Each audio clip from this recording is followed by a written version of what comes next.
Si tu m'as donné ta vie, je te donne la mienne. Dans le froid de la nuit, mon cœur t'appartient.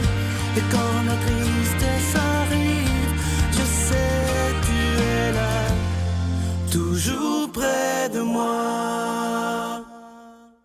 Bonjour, bienvenue à votre émission de la Victoire d'amour. J'espère que vous allez bien en cette émission de la rentrée 2018. Aujourd'hui, je reçois avec beaucoup de joie. Vous allez voir, c'est une histoire inimaginable. Vous avez peut-être vu ça dans les nouvelles. Ça a été révélé par l'Express de Drummondville. Il s'agit de M. Gilles Melançon qui a gagné 6 millions de dollars à la loto et qui l'a donné à quelqu'un qu'il ne connaissait à peu près pas. Vous allez voir qu'est-ce qui s'est passé et ça nous prouve à quel point il y a des gens sur cette terre qui ont le cœur grand comme le monde. Alors, c'est avec beaucoup de joie que je le reçois, M. Gilles Melançon, Miguel en chanson, et j'aurai le bonheur de faire l'homélie. Et comme à toutes les semaines, cette belle chronique 2 minutes pour vous avec le père Michel Marie de Paris. Bonjour, M. Melançon. Bonjour. C'est un honneur de vous avoir ici. Quand j'ai lu cette histoire-là, j'ai dit, il faut qu'il vienne à l'émission, absolument. Et avant tout ça, j'aimerais qu'on recule dans le temps. Vous étiez un homme d'affaires et j'ai été surpris d'entendre que vous aimiez beaucoup, beaucoup l'argent, jusqu'à vous perdre. Ça veut dire quoi, ça? Ouais, ça veut dire que travailler, puis posséder. J'étais le gars, on peut dire, vraiment matérialiste. Et vous étiez en affaires, hein? Oui, j'étais en affaires. Une station d'essence, des camions d'huile de chauffage, j'ai eu un camping. J'ai tout le temps été en affaires, j'ai tout le temps travaillé beaucoup.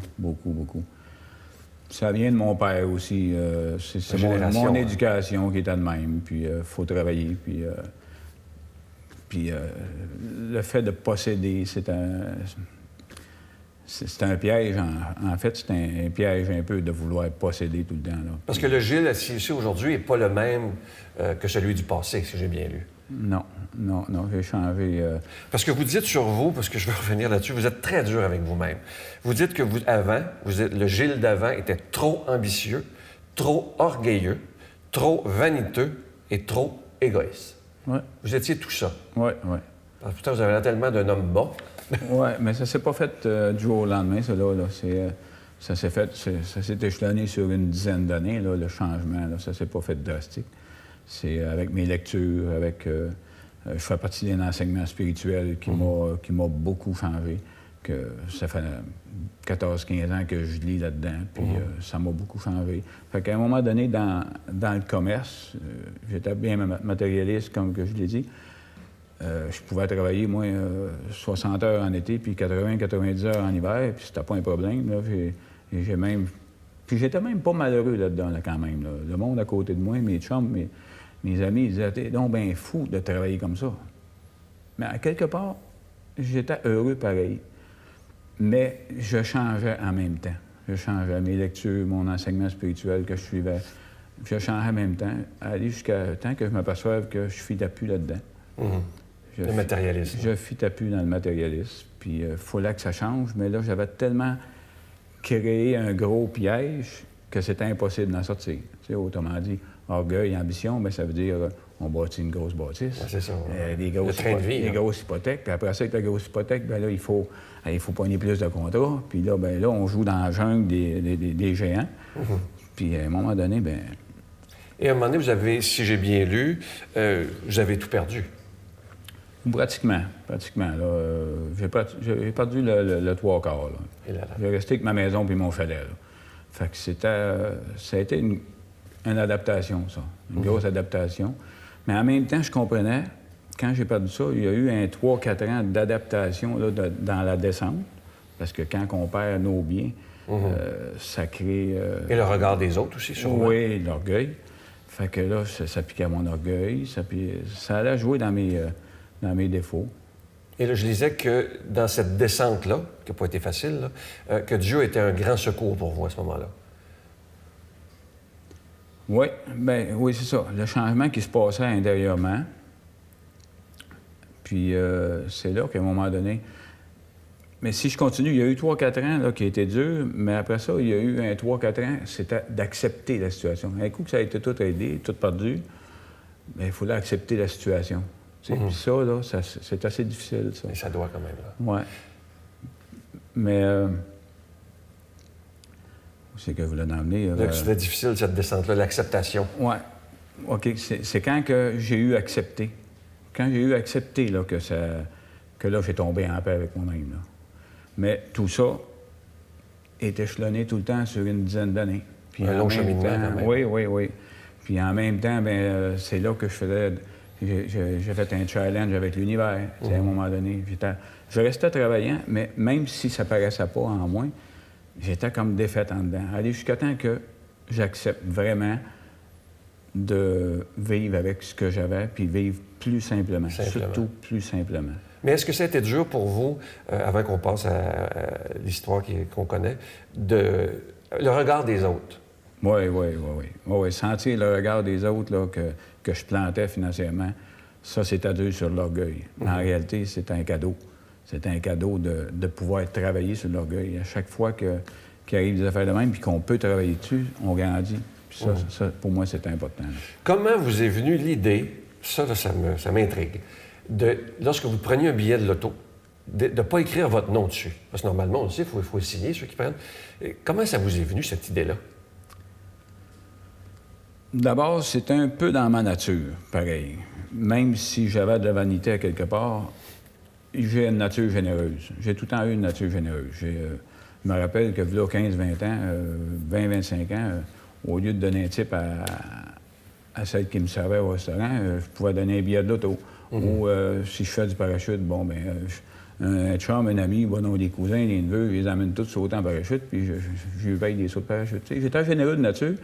Mais en même temps, il y avait tout un petit peu de vanité. Tu sais, le flash, le pareil. Regardez comment je peux. Oui, c'est ça. Là. Tu sais, pour ça, c'est à mélanger. Puis ça, j'ai fini par comprendre ça aussi, là. Toutes ces choses-là. Et où c'est que je voulais en aller avec ça? Qu'est-ce qui a fait que vous avez décidé d'écrire un autre nom que le vôtre sur les billets de l'auto que vous achetiez? Oui. Ça, ce challenge-là, ça fait partie... Je viens de dire que c'est à ma nature un peu. Mais il y avait un challenge, là. Tu sais, dans les 10 ans là, qui se sont passés, que j'ai dégringolé, j'ai eu de l'acceptation à faire, puis tout. Mais à un moment donné, je travaillais beaucoup sur mes défauts. Quand j'ai eu compris, je travaillais beaucoup sur mes défauts, même si ça plantait le commerce. Mon travail principal, il devenait travailler sur moi. Devenir une meilleure personne. Oui. Je me rappelle, entre autres, un coup, j'arrive... J'ai encore des émotions. Un coup, j'arrive dans le bureau de ma fille, puis avec Cathy, notre secrétaire principale, puis notre adjointe.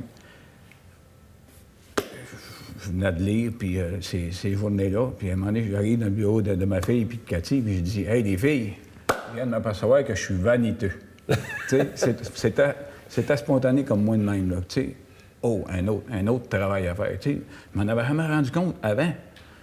Mais c'est ça, je me suis rendu compte que le vrai travail, c'était pas de posséder. Tu sais, à un moment donné, je voulais posséder l'île en face, je voulais acheter un avion, un hydravion. Trop, c'est trop. C'est de vivre, prendre le temps de vivre aussi. Alors, on arrive au billet. Pourquoi écrire le nom, qui n'est pas le vôtre? Bon, OK, ça fait partie d'un gros challenge. C'est un gros challenge. Dans ce 10 ans-là, c'est sûr que je viens de m'écarter, mais dans ce 10 ans-là, à un moment donné, je parlais au bon Dieu, je fais ma prière, puis je parle au bon Dieu, là, OK, je plante, là, oui, puis il faut que j'accepte, puis il faut que je travaille. Puis dans ce travail-là, c'est là que m'est venue l'idée. Les billets de l'auto, probablement que je ne gagnerai jamais. C'est dur de gagner à l'auto. C'est dur, oui. Fait que il m'est venu l'idée que, puis bien sincèrement, ça fait une dizaine d'années de ça, bien sincèrement, il m'est venu l'idée, moi, tout le temps marquer un nom de quelqu'un qui m'inspire ou quelqu'un qui en a vraiment besoin, puis je changerai tous les ans, tous les 2 ans. Fait que c'est le même que ça a commencé, tout simplement. Et comment vous aviez rencontré cette dame-là? Parce que vous n'étiez pas des amis, là. Non. Moi, je suis des cours de relations humaines. À chaque mardi soir, je vais aux cours de relations humaines. Ça aide des gens à grandir. Puis, je connais des gens de ma famille qui ont fait ça. À se mettre sur la map, là, puis à se comprendre, à se connaître. Fait que moi, j'y vais comme gradué à chaque semaine. Puis, à un moment donné, cette jeune femme-là, qui avait plusieurs enfants, elle m'avait inspiré, elle. Elle m'avait inspiré, elle m'avait montré la photo de ses enfants, puis elle avait plusieurs enfants. Elle m'avait inspiré dans le sens qu'elle elle faisait 1h30 de voiture à chaque mardi soir pendant 11 semaines, en plein hiver, 1h30, pour aller suivre ce cours-là. Puis son but principal, c'était d'évoluer, de grandir personnellement pour donner le mieux possible à ses enfants. C'est beau, Tu sais, c'était pour ses enfants. Fait que ça m'avait inspiré. Puis quand j'ai eu à changer de nom, il y a à peu près 1 an et demi, 2 ans, bien, j'ai marqué son nom à elle. Quand vous avez réalisé que vous avez gagné 6 millions de dollars, comment ça s'est passé dans votre tête et dans votre cœur? Parce qu'on ne s'attend pas à ça un matin, là, hein? Non. Non. Je me rappelle comme c'était hier, j'étais à la pharmacie Jean Coutu, j'étais allé à la même place que j'avais acheté le billet. Puis quand j'ai su ça, c'est sûr que c'est comme... oh, là, mais je recule. Je recule la veille. La veille, j'avais regardé les nouvelles, puis Jean Coutu, je voyais que Jean Coutu avait un billet du 7 juin qu'il avait gagné, puis il manquait un gagnant. Puis sur le coup, j'ai pas allumé tout à fait, mais une demi-heure après, je m'en vais pour aller me coucher, puis je vois les 3 billets sur mon bureau. Je regarde les billets, le 6 puis le 8, mais j'avais pas de billet du 7. Mais au même moment, j'ai eu une grosse intuition que j'étais gagnant. Ah oui? C'était sûr que j'étais gagnant à 99 %. Je l'avais là, je le sentais là. Ça a commencé là. Puis là, je regarde mon billet de groupe, puis j'avais oublié de marquer son nom. Fait que je me suis dépêché à marquer son nom. Incroyable. Parce que le challenge que j'avais fait avec l'univers, pendant toutes ces années-là, sincèrement, quand que je marquais un nom, j'y pensais. Si je gagne, j'y donne, puis elle me donnera ce qu'elle veut. En même temps, c'était comme une demande à l'univers. J'ai tout perdu, ou à peu près. Je travaille fort sur moi-même. Si j'ai à mériter de quoi, il va le savoir quelque part. C'est de même que ça s'est passé. Là. Fait que quand j'ai gagné, je reviens sur quand j'ai su que j'ai gagné. Premièrement, ça s'est tout ramassé alentour de moi. Il y en a eu 10, 12 qui se sont ramassés, des clients comme ceux qui travaillaient là. Puis la première réaction que j'ai eue, que j'ai faite, c'est de lui conter l'histoire que je viens de vous conter. J'étais tellement fier que j'ai juste conté ça. C'est très beau. Et là, racontez-moi, parce que ça, c'est sûr que c'est très émouvant. Quand vous êtes allé rencontrer cette maman-là, elle s'attend rien, là. Non. Elle ne sait pas, là, elle. Non, ben non, je l'ai vu 6 ans avant. Là, là. 6 ans avant, c'est un film, votre affaire. je l'avais vu deux, 3 fois. Bien, c'est-à-dire, on a parlé 2, 3 fois au cours. Le cours durait 11 semaines, mais on a parlé ensemble 2, 3 fois un petit peu. Alors, quand vous êtes allé cogner à sa porte, comment ça s'est passé? Premièrement, c'était le samedi, on organisait mon voyage de pêche que j'avais organisé. Fait que les 2 personnes qui organisent le cours, ils étaient à ce déjeuner-là. Puis c'est là, eux autres, que je les ai dit ça, c'est le samedi. Moi, j'ai su que j'avais gagné, c'est quelque chose comme le jeudi. Fait que le samedi, on va pour organiser le voyage. Puis ces 2 personnes-là, du coup, étaient plus proches d'elle que de moi par rapport au Facebook puis par rapport au cours. Fait que je les ai dit, « Hey, ça vous tente-tu de venir avec moi? On va aller y annoncer ça ce soir. » Hey, Fait qu'il se sentait privilégié. Que je lui offre ça. Fait qu'on est allés ensemble. Suite à ça, j'ai téléphoné à la personne. C'était ce lundi midi. J'ai dit, on pourrait aller te voir à soir avec Daniel et Odette. On pourrait aller te voir. Puis on a une bonne nouvelle à t'annoncer. Fait qu'elle était inquiète un petit peu. J'ai dit, non, faites-en pas, c'est une bonne nouvelle. Elle a dit, mon mari, il travaille après-midi. À 8 h, on va être ici, c'est sûr. Fait que j'ai dit, à 8 h, on va être là. Fait qu'on a... Ça s'est passé comment? Quand on est arrivé, les 2 parents étaient sur la galerie avec les enfants. On a jasé un petit peu. Après ça, on s'est assis à la table, tout le monde, les enfants alentour de la table aussi. Puis j'ai compté la même chose que je viens de vous dire. Il y a une dizaine d'années, j'ai pris des billets, puis j'ai arrivé, puis j'ai dit, « Tu viens de gagner 6 millions, puis c'est toi qui vas décider si tu m'en donnes ou pas. » Adieu était bu, pas à peu près. Ah oui, c'est sûr. La première affaire qu'elle a dit, elle dit, j'ai juste envie de vous prendre dans mes bras. Fait que la personne, Odette, qui était avec moi, elle a dit, bien, fallait. Fait qu'on s'est levé, on s'est pris dans nos bras. Puis j'ai pris son mari dans ses bras aussi. On a pris des photos avec les enfants, des photos avec moi et elle. C'est de même que ça s'est passé. Mais quand que j'y ai dit ça, des moments que j'oublierai jamais, c'était tellement émotif. On n'avait même pas envie de parler. On se regardait, puis c'était fou, là. Et elle a décidé de vous en redonner la moitié, Oui. si j'ai bien lu.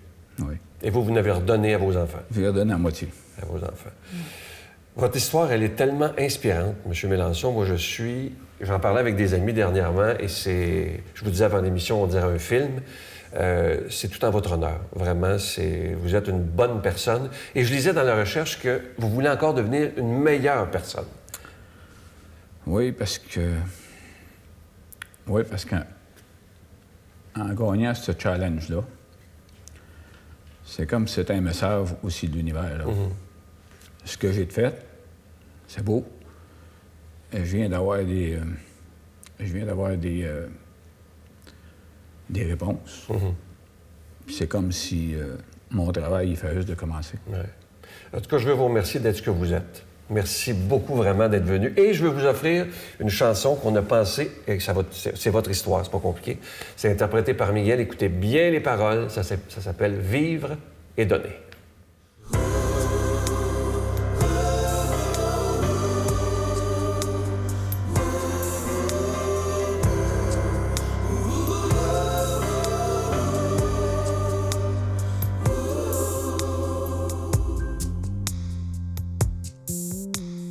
Vivre et donner pour le bonheur de donner, voir s'éclairer les yeux qu'on a aimés.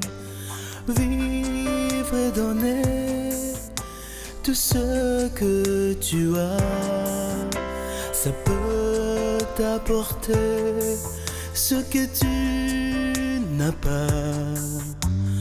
Donne à celui qui ne demande rien, va vers la vie, des cadeaux plein les mains. Mets dans ton âme du pain et de l'or. C'est là qu'est la flamme, c'est là qu'est le trésor. Sa richesse et sa gloire, on a gagné quand on donne un espoir. Rien, quelques gestes, un peu de ton temps, aider les autres en parlant, en priant.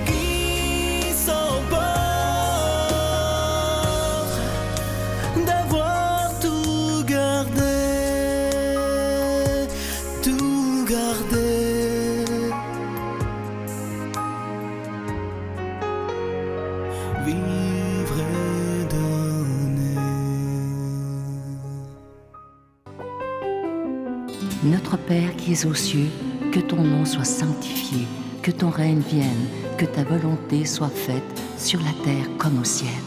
Donne-nous aujourd'hui notre pain de ce jour. Pardonne-nous nos offenses, comme nous pardonnons aussi à ceux qui nous ont offensés. Et ne nous soumets pas à la tentation, mais délivre-nous du mal, car c'est à toi qu'appartiennent le règne, la puissance et la gloire pour les siècles des siècles. Amen. La Victoire de l'amour présente Marie, mon secret, icône de la beauté divine. Avec le Père Michel Marie plongé dans cette véritable retraite spirituelle de plus de 6 heures sur Marie, Mère de Dieu.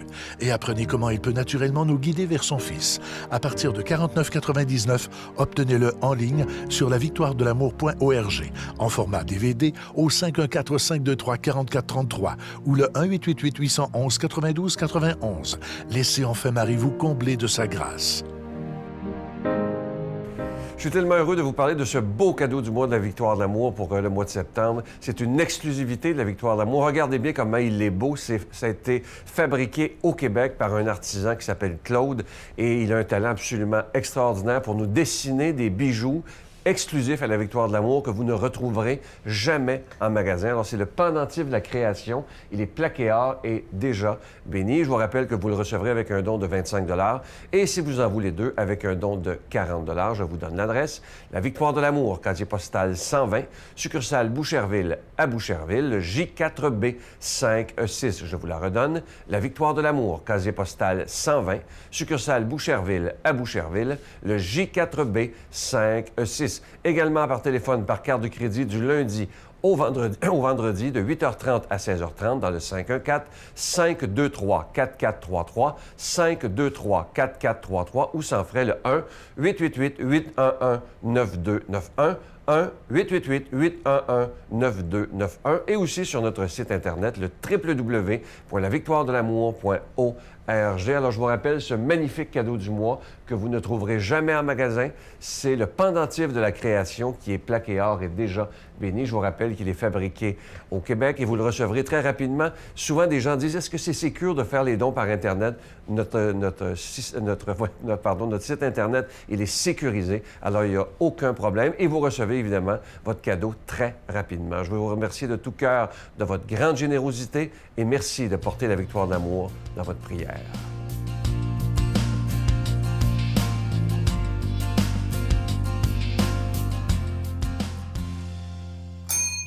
Avec bonheur, je suis de nouveau près de vous pour répondre à la question suivante. Quand la messe de notre paroisse nous désole, quand les enfants encore petits ne veulent plus s'y rendre, que faire? Eh bien, je crois qu'il faut d'abord ici rappeler que dans la vie, ce que nous accomplissons avec plaisir sera toujours mieux fait que ce que nous accomplissons en traînant les pieds, en étant uniquement motivés par le seul devoir. Voilà pour le principe. Et en matière d'amour et d'amitié, la chose est encore plus vraie. Si les sentiments ne sont pas au rendez-vous, si les attraits ne viennent pas saisir la sensibilité, si la joie de la rencontre n'habite pas continuellement la pensée, avec le temps, les liens se distendront et il est fort à craindre qu'ils s'évanouiront dans l'indifférence. Vous allez me dire qu'on ne peut pas tout vivre sous le signe du plaisir et de la joie. Et vous avez raison, c'est tout à fait juste. Cependant, l'amour n'est pas un devoir. Nous n'aimons pas les autres parce qu'il faut les aimer, mais parce qu'on les aime, parce que notre cœur désire les aimer, et les aimer vraiment. Avec Dieu notre Père, il en est de même. Il veut notre cœur. Il veut l'enflammer de son amour. Il veut le combler de sa joie. Et quand on s'approche de lui, notamment dans l'Eucharistie, un feu doit s'allumer en nous. C'est dire que de la messe, on doit sortir le dimanche heureux comme jamais, après avoir passé une heure en plein ciel, avec l'assurance de porter en soi la présence mystérieuse de Dieu. De nombreuses familles, à la fois ardentes, tiennent ce discours. Notre paroisse n'est pas formidable, la messe est plate, elle ne nous transporte pas, mais c'est notre paroisse, et les prêtres sont bons, ils font tout ce qu'ils peuvent. Oui, c'est sûr, les enfants n'ont aucune envie d'y aller. Il faut dire que les chants, l'homélie, la liturgie elle-même ne nous transportent pas, mais Jésus est là, et c'est bien là l'essentiel, n'est-ce pas? Eh bien, permettez-moi de vous mettre en garde contre ce genre de réflexion fort louable et remplie de foi, mais qui nie la nature humaine en ses attentes. Et qui touche à la nature, vous savez, à la nature des choses, court un grand risque. Aussi, si vous ne pouvez rien améliorer en confiant à vos prêtres, bien sûr avec respect, ce que vous ressentez, vous êtes tout à fait en droit de partir de cette paroisse et d'en choisir une autre, où vos enfants se plairont, je dis bien se plairont. Soyez libres, bon sang, trouvez la communauté qui vous convient, la liturgie qui parle à votre cœur, et votre vie spirituelle prendra son élan. À bientôt.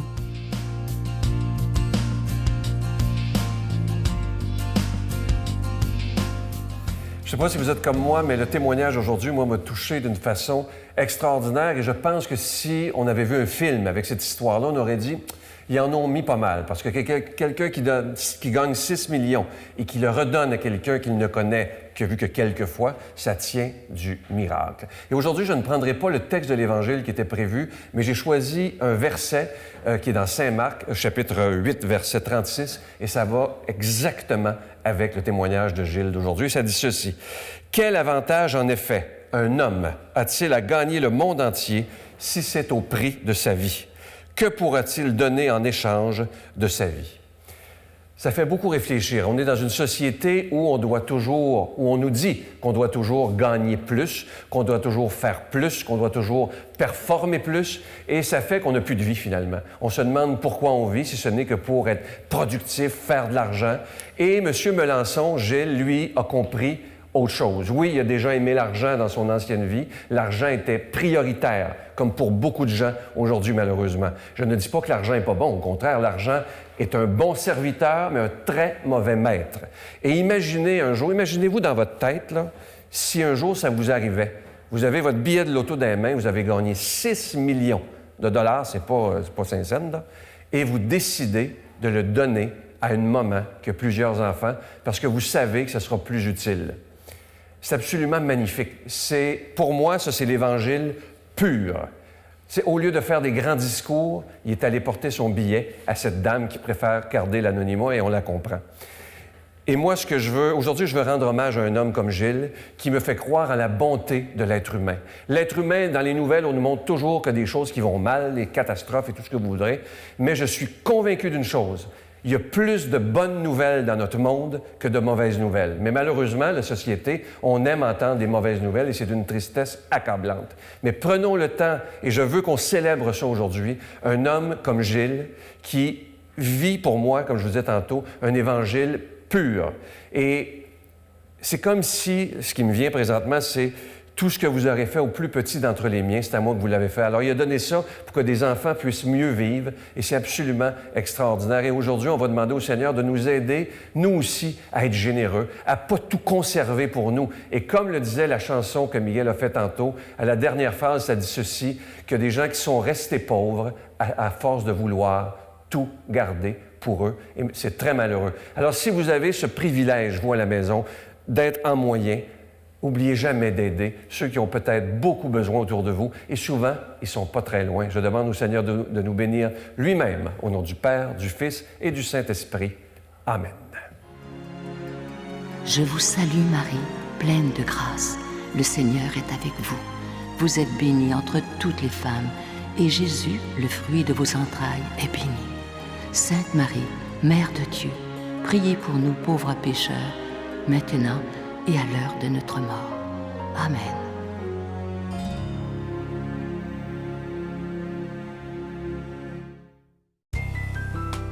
La Victoire de l'amour vous invite à venir vivre des moments inoubliables en Italie en compagnie du Père Michel Marie, Miguel Padilla, Brigitte Bédard et la participation occasionnelle de Sylvain Charon. Nous visiterons Venise, Vérone, Pise, Florence, Assise, Tivoli et Rome, la ville éternelle. Célébration eucharistique avec le Père Michel Marie. Nous assisterons aussi à l'audience générale avec le Pape François au Vatican du 1er au 13 juin 2019. Information 514-288-6077 ou sans frais 1-800-465-3255.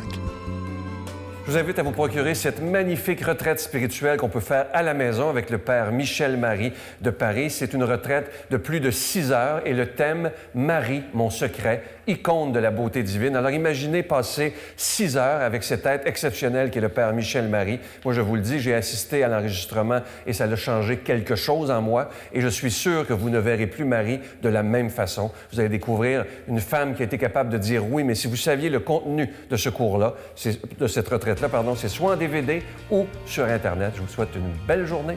À demain. Bye.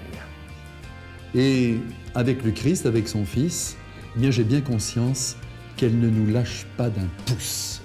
Elle est une mère, laissez-moi le dire tout de suite.